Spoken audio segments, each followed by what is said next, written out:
All right, cool. All right. Now I need you to hold this while I show these cards off. Oh, stop the video, yours. Why? Because I didn't realize that's what was going on. You not stop the video no more. I accidentally pressed it. I'm sorry. No more. You probably can't edit it. I ain't editing nothing. Who you want to hold that? You want me or Dare? What? To hold the part. Oh no, I need these cards. I think we need to start over because there's too much talking. No, it's not. Right, yeah. All right. My name's Yours George, and I'm here to give you a speech about Mr. Bayard Rustin. The only weapon we have is our bodies, and we need to tuck them in place so the wheels don't turn. That quote might sound radical, but it came from a man whose weapon of choice was peace. His name was Bayard Rustin, and even if you haven't heard of him, you felt the results of his work.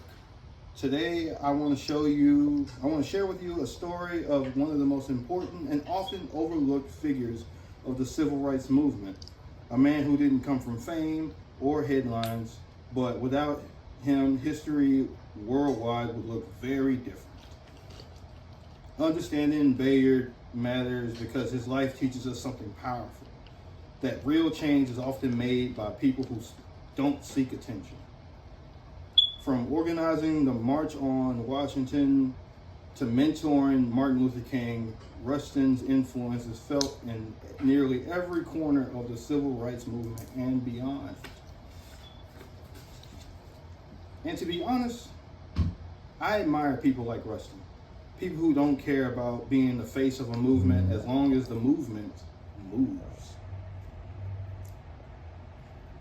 As someone who respects strategy and long-term thinking, I think there's a lot that we can learn from how Rustin lived. So today, I'm going to walk you through 3 components of his legacy. His role as a brilliant civil rights strategist, his belief in nonviolence, and his lifelong fight for global human rights. Starting with the March on Washington, you know, the one where MLK gave the I Have a Dream speech. Bayard organized that whole thing in 8 weeks. Imagine coordinating transportation, security, speeches, and turnout for over 250,000 people, all in the middle of a divided America. Now imagine doing that while being publicly attacked because you're openly gay.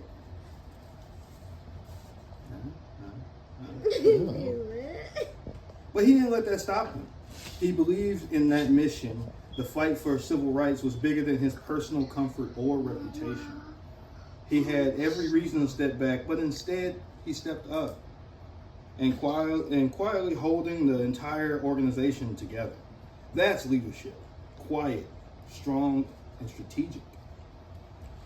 Now that we understand how skilled he was behind the scenes, let's talk about the values that drove his work, especially nonviolence. Rustin wasn't just a strategist, he was a philosopher of peace. In the 1940s, long before he met Martin Luther King, he studied the teachings of Gandhi in India. He came back convinced that nonviolent resistance wasn't just a tactic, it was a way of life. So when given a young MLK was rising in Montgomery, Rustin saw a chance to pass that philosophy on, and he did. He helped shape the nonviolent strategies that would define the movement. Marches, sit-ins, bus boycotts, all peaceful, but all powerful nonetheless. He believed that you don't defeat hate with more hate. You defeat it by holding your ground with dignity.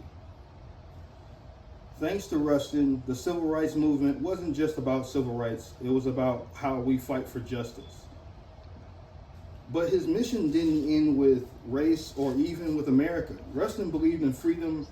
Freedom is everywhere, or it's not freedom at all.